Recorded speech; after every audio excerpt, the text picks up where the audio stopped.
बिस्मिल्लाहिर्रहमानिर्रहीम अस्सलाम वालेकुम। जी हाँ नाज़रीन, मैं वकीम अहमद और आप देख रहे हैं मेरा official YouTube channel Ahmad health tips. तो आज की इस वीडियो में हम बात करेंगे कि टॉप रीज़न्स ऑफ मिसकैरेजेस। हम हमल ज़ाया होने की कुछ अहम वजूहात जो हैं वो डिस्कस करेंगे, जिसकी वजह से मोस्टली ख़वातीन का जो हमल होता है वो ज़ाया हो जाता है।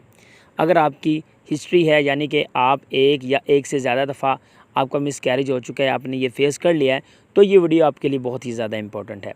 इसके बरक्स अगर आप जो है अपनी कंसीव की तैयारी कर रही हैं, प्रेगनेंसी को ठहराने की तैयारी कर रही हैं, तो भी ये वीडियो आपके लिए बहुत ही ज़्यादा इंपॉर्टेंट होने वाली है। तो आपने वीडियो को तसल्ली से समझ लेना है इंशाअल्लाह अज़्ज़ा वजल। अगर आपने इस रीज़न्स की वजह से आपका मिसकैरेज पहले हो रहा है, तो इंशाअल्लाह नेक्स्ट टाइम नहीं होगा अगर आप इससे अवेयरनेस हासिल कर लेती हैं। वीडियो में मज़ीद आगे बढ़ने से पहले अगर आपने अभी तक हमारे official YouTube channel Ahmad health tips को सब्सक्राइब नहीं किया तो काइंडली चैनल को सब्सक्राइब कर लें और साथ ही बेल के आइकन को प्रेस कर लें, ताकि इस तरह की नेक्स्ट वीडियो आप तक बआसानी पहुंच जाया करें।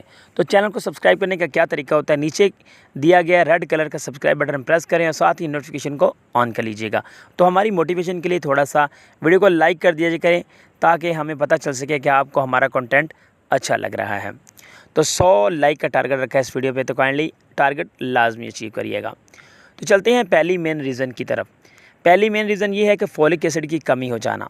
मोस्टली जो ह्यूमन बॉडी होती है, इसमें फॉलिक एसिड की जो कमी होती है डेफ़िनेटली इतनी ज़्यादा अवेलेबल नहीं होती। फॉलिक एसिड यानी कि जो विटामिन्स होते हैं फॉलिक एसिड, वो इतने अवेलेबल नहीं होते, जिसकी वजह से जो है हमल ज़ाया हो सकता है। मोस्टली हमल ज़ाया हो भी जाता है कि फॉलिक एसिड की कमी हो जाती है।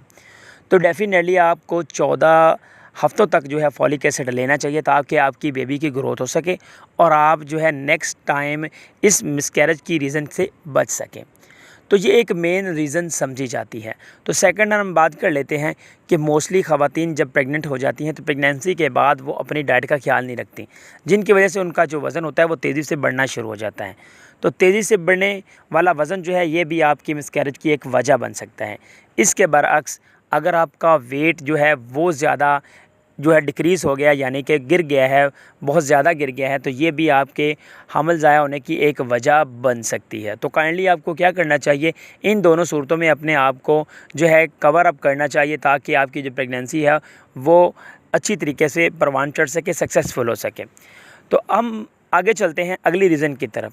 तो अगली रीज़न ये है कि आपका जो लाइफ़स्टाइल है वो कुछ इस तरह का है कि आप ज़्यादा से ज़्यादा स्ट्रेस लेती हैं, टेंशन वाला काम करती हैं, या कि फैमिली की जो स्ट्रेस की वजह से आप जो है ज़्यादा टेंशन लेती हैं, अपने सवाल रखती हैं सर पर, तो डेफ़िनेटली आपका मिसकैरेज इस वजह से भी हो सकता है। तो आपको इसको अवॉइड करना चाहिए। इसके अलावा हम बात कर लेते हैं कि अगर आपको थायराइड का मसला है, या डायबिटीज़ है, या जो आपको ब्लड प्रेशर का मसला है, तो डेफ़िनेटली इन वजूहात की वजह से, इन बीमारियों की वजह से भी आपका हमल ज़ाया हो सकता है। तो डेफ़िनेटली आपको इन सब जो बीमारियां हैं इनका इलाज करवाना चाहिए, और इनसे प्रॉपर्ली जो है इससे अवॉइड होने के बाद अपनी प्रेगनेंसी को सक्सेसफुली तौर पर कम्स आउट करना चाहिए।